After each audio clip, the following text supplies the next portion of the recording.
Hello dear students, in the last video we started the 8th number topic, that's a cell biology and the biotechnology.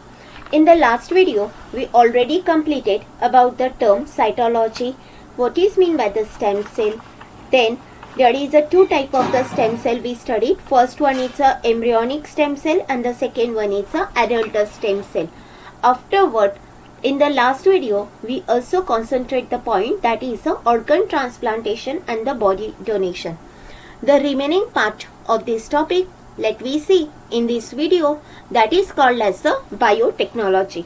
So first of all, we know what is mean by the biotechnology. Biotechnology म्हणजे काय? तर याची थोडीशी concept आपण already last standard मध्ये म्हणजेच 9th standard मध्ये study केलेली आहे. So this biotechnology, it is a branch of applied science that uses the living organism and their derivatives. की या ब्रांच मध्ये ही एक अप्लाइड सायन्स आहे आणि या ब्रांच मध्ये या अप्लाइड सायन्स मध्ये लिव्हिंग ऑर्गॅनिझमचा किंवा त्यांचे डेरिव्हेटिव्स यूज केले जातात आणि प्रोडक्ट्स तयार केले जातात किंवा ते प्रोसेस केले जातात.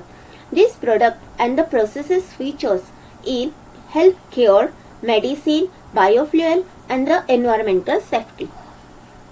So, is the biotechnology. This biotechnology, it is a various branch of the biotechnology, branches of the science like the cytology, biochemistry, molecular biology, genetic engineering are included in the biotechnology. म्हणजे biotechnology मध्ये कोणकोणत्या branches include होतात. It includes the cytology, biochemistry, molecular biology, genetic engineering. It is included in the biotechnology. There is a considerable progress mainly in the field of agriculture. पण बायोटेक्नॉलॉजीचा सगळ्यात जास्त use कोणत्या फील्डमध्ये झालेला आहे? It is in the agriculture as well as in the pharmacy. म्हणजे औषध उत्पादनामध्ये आणि शेतीमध्ये बायोटेक्नॉलॉजीचा सगळ्यात जास्त यूज झालेला आहे. Due to there is a numbers of the new varieties it's develop due to the use of the biotechnology. New experiment are being perform for improving the agricultural yield. म्हणजे शेती उत्पादन वाढवण्यासाठी वेगवेगळे एक्सपेरिमेंट वर्कआउट केले गेले. In pharmacy the experiment for the production of the antibiotics. म्हणजे pharmacy मध्ये सुद्धा औषध निर्मिती शास्त्रामध्ये सुद्धा बायोटेक्नॉलॉजीचा यूज हा अँटीबॉडीज प्रोडक्शनसाठी, विटॅमिन्स किंवा हार्मोन्स तयार करण्यासाठी. हार्मोन्सचं एक्झाम्पल आहे इन्सुलिन, म्हणजे की जे ब्लडमध्ये शुगरची लेवल मेंटेन करते असं हार्मोन इन्सुलिन. हे इन्सुलिनचं ज्या व्यक्तींना डायबिटीज असतो त्यांना इन्सुलिनचं इंजेक्शन दिलं जातं. म्हणजेच हार्मोन्स ज्या प्रकारे इन्सुलिन हा सुद्धा बायोटेक्नॉलॉजीच्या यूजने तयार केला गेला. The high class varieties of the crop have been developed through the technique of the tissue culture. Tissue culture means a in vitro cultivation of the crop plant. In vitro cultivation केलं जातं crop प्लांटचं आणि नवीन variety develop केली जाते. So, this biotechnology includes the following main areas. The first one, it is the use of the various abilities of the microbes like the yogurts production. आपण last video मध्ये बघितलं yogurts काय आहे. That is the milk and the alcohol which is obtained from the molasses. म्हणजे alcohol कोणापासून तयार केलं जातं तर मोलॅसेस पासून आणि मिल्क पासून काय तयार केलं जात असतं? यागुट. The use of the productivity of the cells. For example, production of antibiotics, vaccine with the help of the specific cell. The next one, it is the use of the biomolecules like the DNA and the protein in the human welfare. The fourth one, development of the plants, animals and the product of the desired quality by the gene manipulation. Gene manipulation म्हणजे काय? Gene मध्ये changes केले जाणार आहे. Okay, तर desired क्वालिटीचे gene जर प्लांटमध्ये, ॲनिमल्समध्ये इन्सर्ट केले गेले तर डिझायर्ड क्वालिटीचे प्रोडक्ट ऑप्टेन होऊ शकतात. That is a gene manipulation. Gene manipulation means changing the genetical constitutions of an organism. The production of the human growth hormone, for example that is a human growth hormone म्हणजेच STH hormone with the help of genetically modified bacteria. The use of the genetic and the non-genetic technique. Non-genetic biotechnology involves the use of either the cells or the tissue. म्हणजे non genetic biotechnology मध्ये कशाचा use केला जातो? Either there is a use of the cell or either there is a use of the tissue. For example tissue culture production of the hybrid seed. what's the benefits of the biotechnology? मग बायोटेक्नॉलॉजीचे फायदे काय आहेत? सर्वात महत्त्वाचा जो फायदा आहे तर यील्ड इन्क्रीज होते. म्हणजे बायोटेक्नॉलॉजीचा सगळ्यात जास्त यूज हा ॲग्रिकल्चर फील्डमध्ये केला जात असतो. म्हणजेच त्या ठिकाणी यील्ड इन्क्रीज होते, त्याची क्वालिटी आणि क्वांटिटी दोन्हीही इन्क्रीज होतं जर ते क्रॉप बायोटेक्नॉलॉजीच्या हेल्पने तयार केले गेलेलं असेल तर. Expenses of the disease control. जे प्लांट्सवरती डिसीज येतात त्या डिसीजला कंट्रोल करण्यासाठी सुद्धा डिसीज रेजिस्टन्स व्हरायटी बायोटेक्नॉलॉजीच्या हेल्पने तयार केली जाऊ शकते. Due to the development of the fast fruit setting variety. म्हणजे प्लांट्समध्ये खूप लवकर फळं येण्यासाठी सुद्धा त्यांना ट्रीटमेंट दिली जाऊ शकते. यील्ड पर ॲनम म्हणजे इयरली यील्ड इन्क्रीज होऊ शकते जर ते प्लांट बायोटेक्नॉलॉजीच्या यूजने तयार केलं. Development of the stress resistance variety can be withstand variable temperature. म्हणजे अशी व्हरायटी डेव्हलप केली जाऊ शकते की जर टेम्परेचर जरी व्हेरिएबल झालं, वॉटर स्ट्रेस कंडिशन असेल, fertility of the soil change असेल तरी ते प्लांट हे विथस्टँड राहू शकतं. That is there is a development of the resistance variety. All this it is possible due to the use of the biotechnology. So what's the commercial application of the biotechnology? मग बायोटेक्नॉलॉजीचे commercial applications काय आहे? त्यामध्ये सर्वात पहिलं आणि महत्त्वाचं जे commercial application आहे ते म्हणजे crop biotechnology. That is this biotechnology. The biotechnology it is used in the agricultural field. म्हणजे शेतीसाठी बायोटेक्नॉलॉजीचा यूज केला जातो. कशासाठी केला जातो? To improve the yield and the variety. म्हणजे त्या व्हरायटीमध्ये इम्प्रूव्हमेंट केली जाते किंवा उत्पादन वाढवलं जातं. Second, for in this crop biotechnology the first one is include that is called as a hybrid seed. मग हायब्रिड सीड कसं तयार केलं जाणार आहे? That is the gene of the two different crop plant. म्हणजे दोन वेगवेगळ्या क्रॉप प्लांट्सचे जीन आयसोलेट केले जातात आणि ते रिकंबाइंड केले जातात आणि रिकॉम्बिनेशन झाल्यानंतर त्या ठिकाणी तयार जे सीड होतं त्या सीडला म्हटलं जातं hybrid seed. That is, this is especially used in the fruit like the maize, apple, tomato and the cucurbita. The second one is a genetically modified crop plant. म्हणजे जे प्लांट आहे ते जेनेटिकली मॉडिफाय केलं जातं. त्यामध्ये desired type of gene insert केला जातो. जो जीन त्या प्लांटसाठी गरजेचा आहे तो डिझायर्ड जीन त्या प्लांटमध्ये ट्रान्सफर केला जातो आणि जेनेटिकली मॉडिफाईड क्रॉप प्लांट तयार केलं जातं.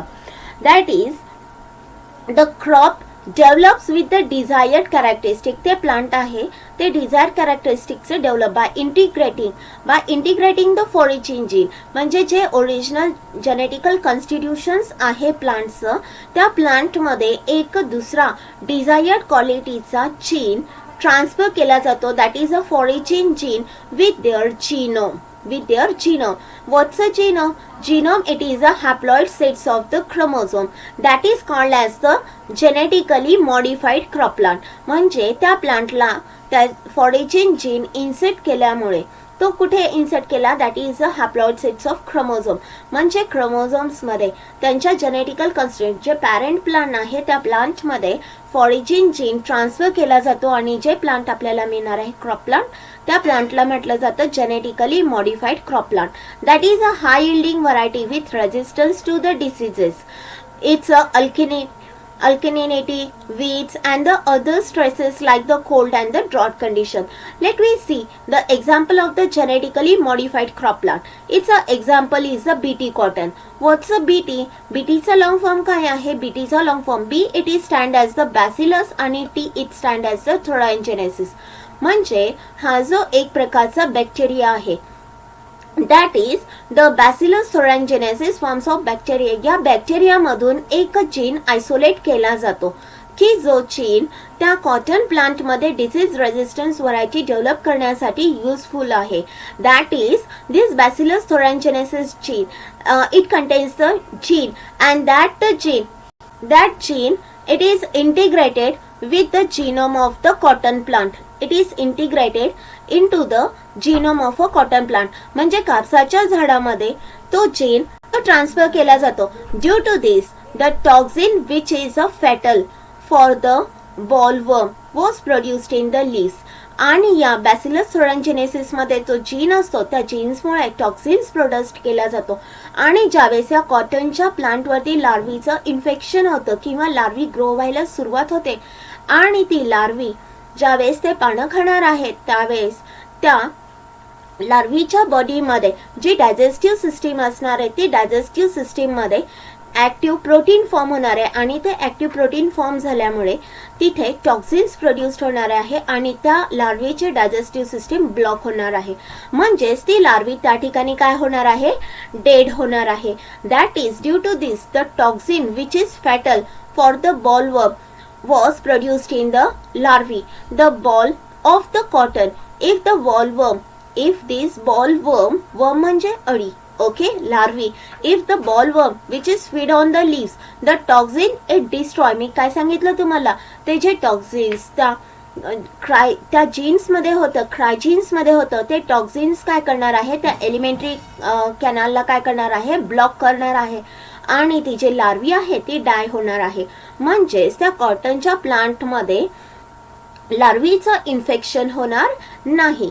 म्हणजेच या ठिकाणी एक जीन ट्रान्सफर केला गेला आणि तो जो जीन आहे तो एका बॅक्टेरियामधून आयसोलेट केला गेला आणि ती जी कॉटन व्हरायटी डेव्हलप झाली त्या व्हरायटीला नाव दिलं गेलं बीटी कॉटन प्लांट, म्हणजेच बॅसिलस थोरॅन्जिनेसिस प्लांट.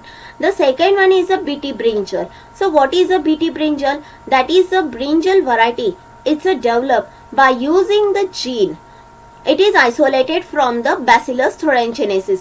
म्हणजे हा जो जीन आहे हा जीन पण कशामधून आयसोलेट केला गेला आहे, बॅसिलस थोरॅन्जिनेसिस. आपल्याला सर्वांनाच माहिती आहे की ब्रिंजल जे असतं त्यामध्ये खूप जास्त प्रमाणामध्ये लार्वीचं इन्फेक्शन असतं, पण त्या प्लांटमध्ये सुद्धा कोणता जीन ट्रान्सफर केला गेला, that is a crygene which is isolated from the Bacillus thuringiensis and there is a development of the improved quality of the brinjal. So this brinjal plant it become the disease free like that of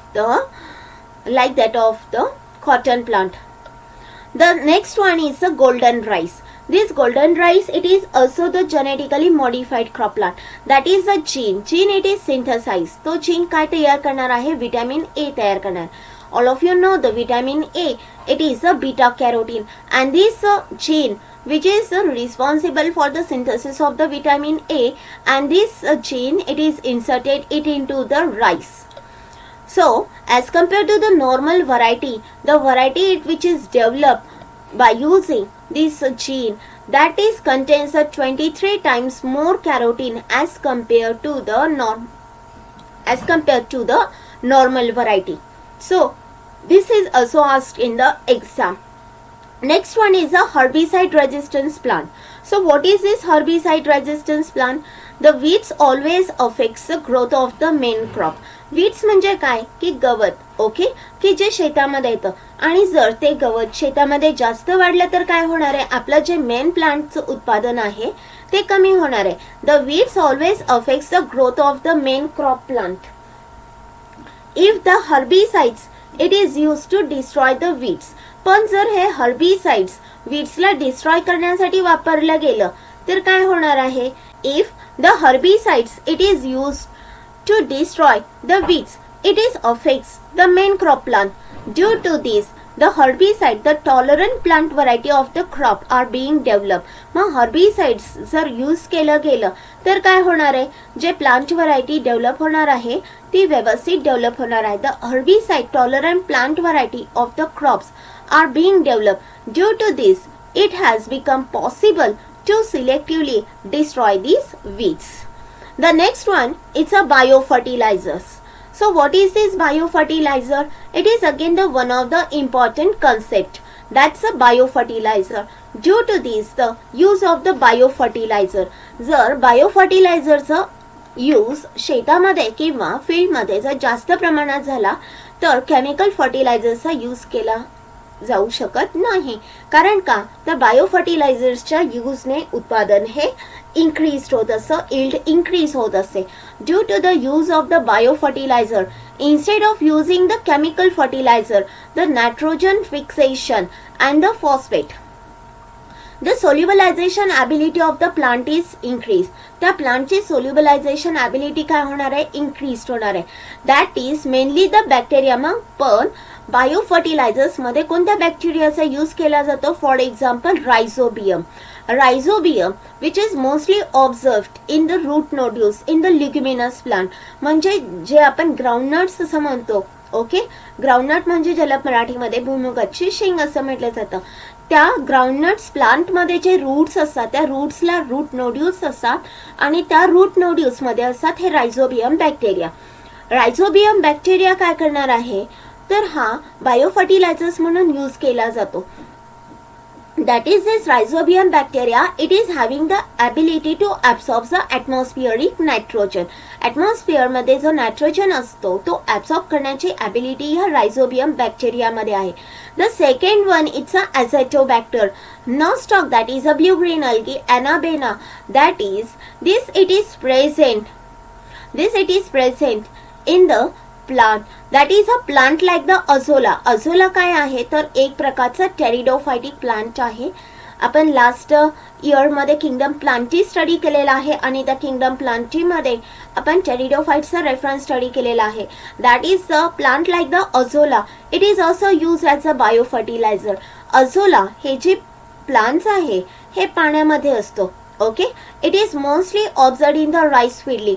ज्या ठिकाणी भात शेती असते, paddy field असतं, त्या ठिकाणी हे अझोला biofertiliser म्हणून याचा यूज केला जातो.